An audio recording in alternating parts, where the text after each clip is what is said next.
An F-15 Strike Eagle crashes in enemy territory.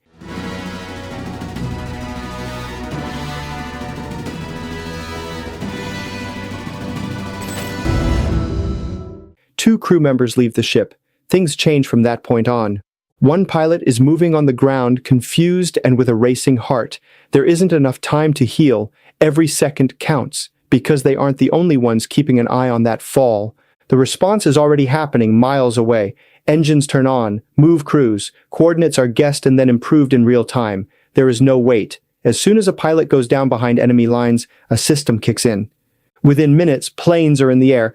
An HH-60 Pavehawk flies low and fast, hiding at speeds over 150 miles per hour.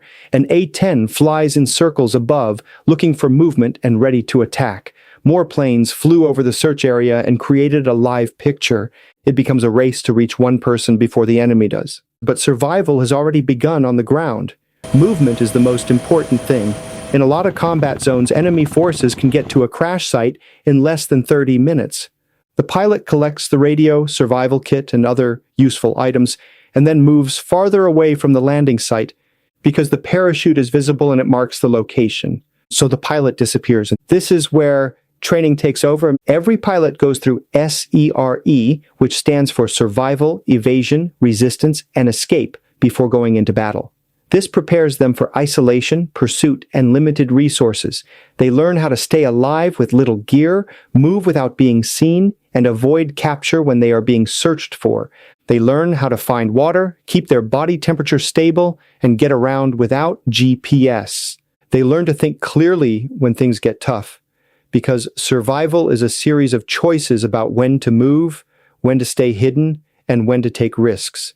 There isn't much time. After 24 to 48 hours, you start to feel tired. Dehydration gets worse, more stress. Things move more slowly. It's harder to make decisions. The chance of being caught goes up. Every move must be thought out, and at some point you have to talk to each other. But it is dangerous. It's possible to intercept signals. You can triangulate positions. So communication is short and encrypted, just enough to confirm status and narrow the search area. The mission changes once that signal is received. It is now a rescue mission. In modern warfare, combat search and rescue, CSAR, is one of the most difficult things to do. Several assets are sent out in a short amount of time, all with the goal of getting one person out. But the environment is busy. The enemy may already be looking for you, watching signals, looking at the land. The race gets more intense. There is more than one helicopter on a CSAR mission. It is a package that works together. At the center, HH-60 Pavehawk helicopters fly low, usually between 50 and 100 feet above the ground, using the terrain to hide.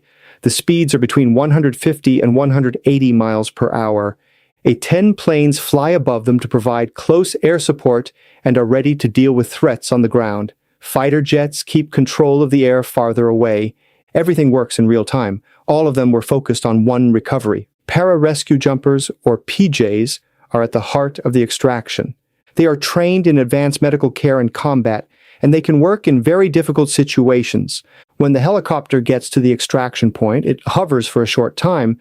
A PJ deploys, goes to the pilot, secures the area, and checks for injuries like broken bones, burns, and internal trauma while being at risk of being shot. There isn't much time on the ground. Extraction starts right away. If landing is not possible, a hoist is used. The pilot is lifted, secured, and pulled into the aircraft. The helicopter climbs just enough to clear obstacles, then accelerates away at speed, staying low. Even during exit, the threat remains, and helicopters are vulnerable. In real operations, they have taken fire during approach and extraction. But once the mission begins, it continues. In this case, 2 crew members eject. One is recovered, which means the system, survival, evasion, communication, coordination, works as designed. The second crew member remains missing, and the situation shifts again. With time, conditions worsen, movement slows, the pilot avoids open terrain, moves at night, remains concealed.